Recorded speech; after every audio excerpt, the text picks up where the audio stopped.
नमस्कार मित्रांनो, आपल्या सर्वांचं स्वागत आहे आपल्या चॅनलवर. मित्रांनो, आज आपण एक अत्यंत महत्त्वाचा आणि आध्यात्मिक विषय जाणून घेणार आहोत. स्वामींची कृपा कशी मिळवायची आणि 33 कोटी देवतांचा आशीर्वाद कसा प्राप्त करायचा. आपल्या जीवनात अनेक वेळा अशी परिस्थिती येते जिथे आपल्याला वाईट की आता काहीच होऊ शकत नाही. इच्छा अपूर्व राहतात, मन खचतंय.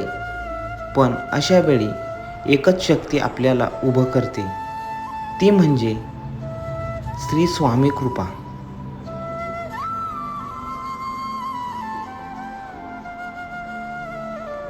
स्वामींची महिमा.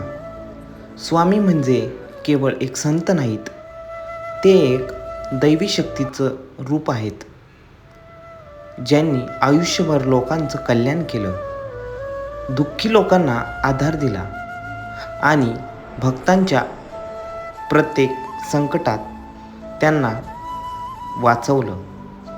असं म्हटलं जातं की जिथे स्वामींचं नाव घेतलं जातं तिथे सर्व देवतांचा वास असतो. म्हणूनच स्वामींची कृपा म्हणजे 33 कोटी देवतांचा आशीर्वाद आहे.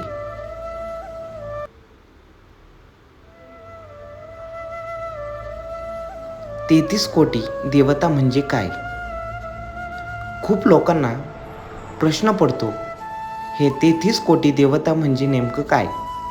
तर मित्रांनो, याचा अर्थ असा नाही की खरंच 33 कोटी वेगळे देव आहेत, तर हे एक प्रतीक आहे. संपूर्ण विश्वातील दैवी शक्तीचं प्रतिनिधित्व.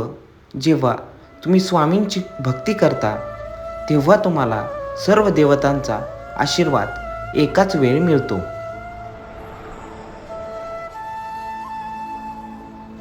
स्वामी कृपेची ताकद. स्वामींच्या कृपेने काय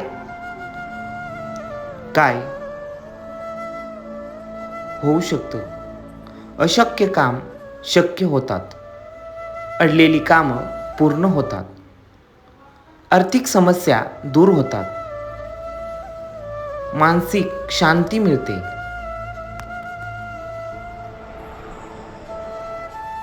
नकारात्मक शक्ती दूर जातात. अनेक भक्त सांगतात की इच्छा पूर्ण कशी होते. मित्रांनो, प्रत्येकाची काही ना काही इच्छा असते, पण त्या पूर्ण व्हायला फक्त इच्छा पुरेशी नसते, त्यासाठी लागते श्रद्धा. स्वामींवर पूर्ण विश्वास ठेवा, संशय ठेवू नका. सबुरी. तुम्हाला लगेच परिणाम दिसणार नाहीत, पण योग्य वेळी स्वामी तुमच्यासाठी सर्वोत्तम करतील. सातत्य. दररोज प्रार्थना करा, नियमित नामस्मरण करा. श्री स्वामी समर्थ, श्री स्वामी समर्थ. स्वामींची कृपा मिळण्याचे सोपे उपाय. 1. श्री स्वामी समर्थ नाम जपा. दररोज किमान 108 वेळा जपा. 2. गुरुवारचा उपवास. गुरुवारी स्वामींची पूजा करा. 3. स्वामींचा फोटो समोर ठेवा, मन लावून प्रार्थना करा. 4. गरजू लोकांना मदत करा. स्वामींना सर्वात जास्त आवडते सेवा. 5. नकारात्मक विचार टाळा.